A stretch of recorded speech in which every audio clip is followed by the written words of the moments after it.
আরজিকর কাণ্ডের প্রতিবাদে এবার পথে নামল anti corruption trust of India.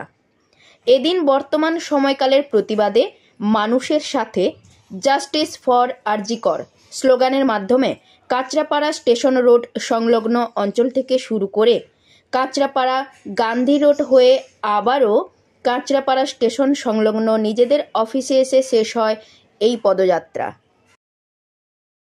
Justice for Arjikar. Justice for Arjikar. We want justice. We want justice. We want justice. We want justice. আমরা কি চাই? ন্যায্য বিচার। আমরা কি চাই? ন্যায্য বিচার। আমরা কি চাই? ন্যায্য বিচার। তোমরা কি চাও?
আমরা দেখতে পেলাম আর যেন এই কালো অধ্যায় সৃষ্টি না হয় এই ভারতবর্ষে, কলঙ্কিত অধ্যায়ের আর যেন একটা মিছিল অভয় নির্ভয়কে মেটাতে পারবে কিনা জানি না, তবে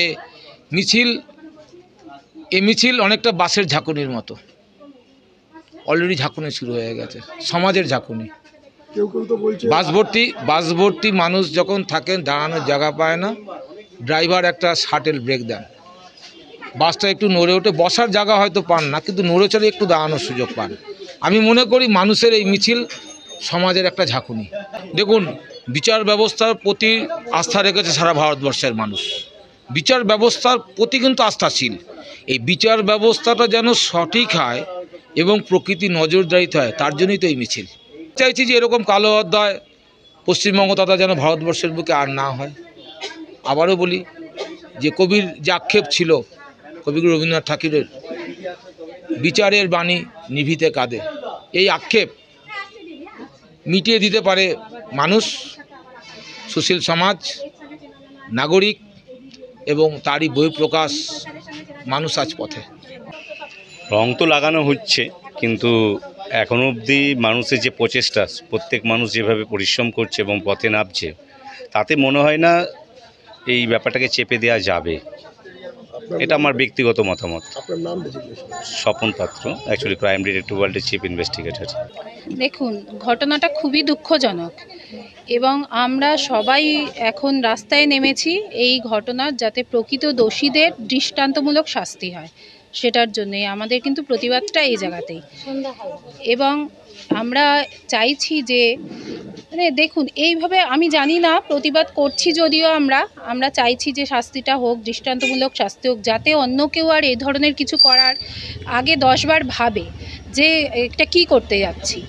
তবে আরেকটা কথা, এই সাধারণ মানুষ, আমার আপনার মতন মানুষের তো এই চিন্তাভাবনা মনে আসবে না, যাদের বিকৃত মানসিকতা তাদেরই মাথায় এইগুলো আসবে। তো আগে মানুষকে, সাধারণ মানুষকে, আগে এই ধরনের মানুষরা তো আর বাইরে থেকে আসছে না, আমাদের মধ্যেই রয়েছে, তো সেই বার্তাটা পৌঁছে দিতে হবে যাতে মানুষের মানসিকতাটা মানুষের মতন থাকে, এইটাই বলবো। আমার নাম শাওলি বিশ্বাস, আমি ওমেন সেলের প্রেসিডেন্ট, উত্তর 24 পরগনা জেলা। দিদি, কি বার্তা রাখবেন, ছোট করে কি বার্তা রাখবেন? বার্তা রাখবো আমরা এটাই, যে ঘটনা ঘটে গেছে যেন আগামী দিনে এই ধরনের ঘটনা আর না ঘটে। যেভাবে এরকম তো আমাদের ঘটনা সারা ভারতবর্ষ জুড়েই হচ্ছে, ছোটোখাটো কোথাও, কিন্তু সেগুলো আমরা খতিয়ে দেখি না, কিন্তু এই যে দুর্ঘটনা আরজি করে যে ঘটনাটা ঘটেছে, মর্মান্তিক ঘটনা, সাধারণ মানুষ পথে বেরিয়ে পড়েছে। আর নয়, আমাদের দেয়ালে পিঠ থেকে গেছে, আমরা নারীরা, আমাদের নিরাপত্তা নেই। সে তার কর্মস্থানেই যদি এরকমভাবে তাকে হত্যা হতে হয়, তাহলে যারা বাইরে বেরিয়ে কাজকর্ম করছে তাদের কি অবস্থা হবে?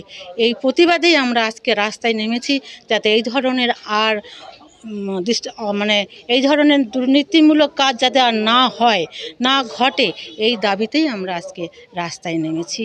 আমরা ঘর থেকে বেরিয়ে পড়েছি। আমার নাম সন্ধ্যা হালদার, আমি কল্যাণীতে থাকি। কল্যাণী থেকে আমি এসেছি, আমি অ্যান্টি করাপশন ট্রাস্ট অফ ইন্ডিয়ার পক্ষ থেকে, আর নদিয়া ডিস্ট্রিক্টের আমি একজন দায়িত্বে আছি।